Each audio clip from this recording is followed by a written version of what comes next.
আমরা তো পূর্ণ যত শিক্ষা কমিশন যেটা করা হয়েছে সবগুলোর বিরোধিতা করতেছি না।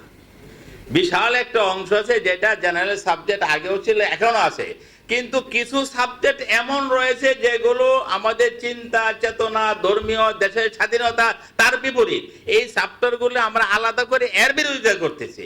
আমরা তার বিকল্প আরেকটা দেশ দাঁড়াল করাইতেছি না, আর কিছু করাইতেছি না। তো সুতরাং আমরা এই সরকার যদি এটাকে সংশোধন করে নেয় আমাদের তো কোনো আর আপত্তি থাকে না। তো সুতরাং এই বিষয়গুলোকে যদি আমরা একেবারে মার্ক করে এখানে কিছু দিছি, আরো এটার জন্য যেটা সবচেয়ে দরকার, যারা এই বিষয়গুলো বুঝবেন ওদেরকে নিয়ে শিক্ষা কমিশন গঠন করা। যদি বারবার আমরা বলি আর শিক্ষা কমিশন আবার একটা গঠন করে ওদেরকে দিয়েই করে, তাহলে তো সংশোধন হবে না।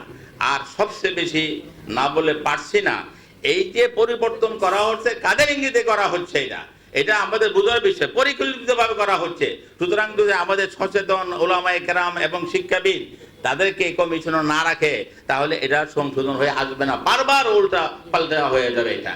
এই জন্য বিশেষভাবে প্রথম আমাদের দাবি হবে যে শিক্ষা কমিশনে এই ধরনের ব্যক্তিদেরকে রাখা। আর ইনশাল্লাহ আমাদের সেল গঠন হয়েছে, আমরা এটার যোগাযোগ সর্বদাই করতে থাকবো, চেষ্টা করে যাব, গণ আন্দোলন ইনশাল্লাহ আমরা করব। আমরা এখানে যারা উপস্থিত আছি, সাংবাদিক ভাইয়েরা উপস্থিত আছেন এবং সারা বাংলাদেশে সব সেক্টরে এই কথাটা সবাই বলতেছে যে এই সিলেবাসটা বিতর্কিত, যথা উপযুক্ত সিলেবাস হয় নাই। সুতরাং এটা পরিবর্তনের জন্য শুধুমাত্র আমাদের জাতীয় উলামা মাশায়েখ পরিষদ অথবা কিছু বিচ্ছিন্ন আর সংগঠন তারা তো না, বরং প্রত্যেকটা নাগরিকের এই সিলেবাস পরিবর্তনের জন্য চেষ্টা করা দরকার। বিশেষভাবে যেহেতু সাংবাদিক ভাইয়েরা আমার আছেন, সব সুন্দর ভাবে যে কোনো বিষয়ের চিত্রগুলো আপনারা সুন্দরভাবে ধরে তুলতে পারেন। এখন আপনাদের সঙ্গে যদি আমরাও থাকি, আমরাও চেষ্টা করি এবং সারা বাংলাদেশের সর্বস্তর থেকে যদি আন্দোলন শুরু হয়, সরকার যেভাবে আমরা চাই সেইভাবে করতে বাধ্য হবে।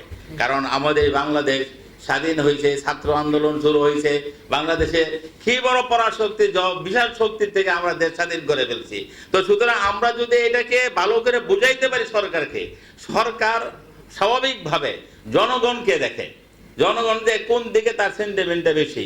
যদি সাংবাদিক ভাইয়েরা এইভাবে সবকিছুকে ধরে তোলেন যে বাংলাদেশের অধিকাংশ মানুষ এটা চায়, এটা চায়, এটা চায়, তাহলে আমার মনে হয় পুরাটাই পরিবর্তন করা সম্ভব।